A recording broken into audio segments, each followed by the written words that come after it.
सुनन इब्न माजा में मुस्तदरक हाकिम में रिवायत मदीने वाले साईं फरमायो या अय्युहन नास तक़ुल्लाह ए इंसानो अल्लाह खां डिजो ए इंसानो खुदा जो खौफ रखो व अजमिलू फित तलबे ऐं जॾहिं रोज़ी तलब कयो त सुहिणे अंदाज़ में सुठे अंदाज़ में रोज़ी तलब कयो फ़इन्न नफ़्सन लम तमूत हत्ता तस्तौफ़ी रिज़्क़ुहा जेसी ताईं को माण्हू न मरंदो जेसी ताईं पंहिंजो रिज़्क़ खाई न खुटाईंदो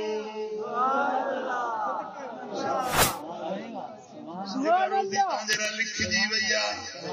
उनखे ॿियो केरु न खाईंदो उहा रोज़ी तव्हांखे खाइणी आहे साजन जी रोज़ी मिठल न खाईंदो मिठल जी रोज़ी साजन न खाईंदो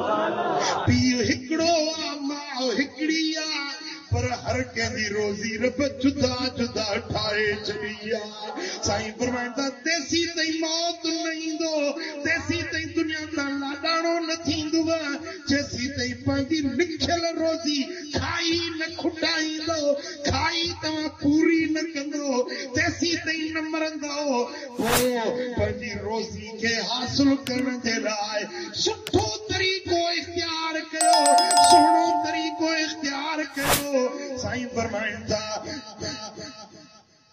इन अबता अन्हा जेकॾहिं तव्हांजी रोज़ी तव्हां खां निकल आहे कुझी आहे पर रब चपलनि जे विचां में कढी तव्हांजी रोज़ी तव्हांखे पहुचाए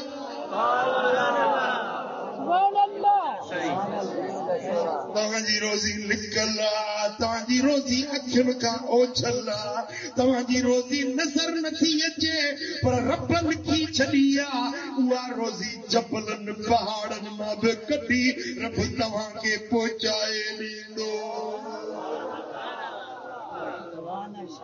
साईं फरमाइनि था ख़ुदू मा हल वज़ऊ मा हुरिमा जेका शइ हलाल आहे उहा वठो जेका हराम आहे उन खां बचो हराम न खाओ हराम जे वेझो न वञो हराम तलब न कयो हलाल रोज़ी ॻोल्हियो सुठे सुहिणे अंदाज़ में ॻोल्हियो रब तव्हांजो रज़ाक मौजूद सुभान अल्लाह सुभान अल्लाह सुभान अल्लाह कुर्बान वञा मुंहिंजे नबी सोणे जे तालीम तां मां सदके वञा सोणे नबी जे लफ़्ज़ तां सल्लल्लाहु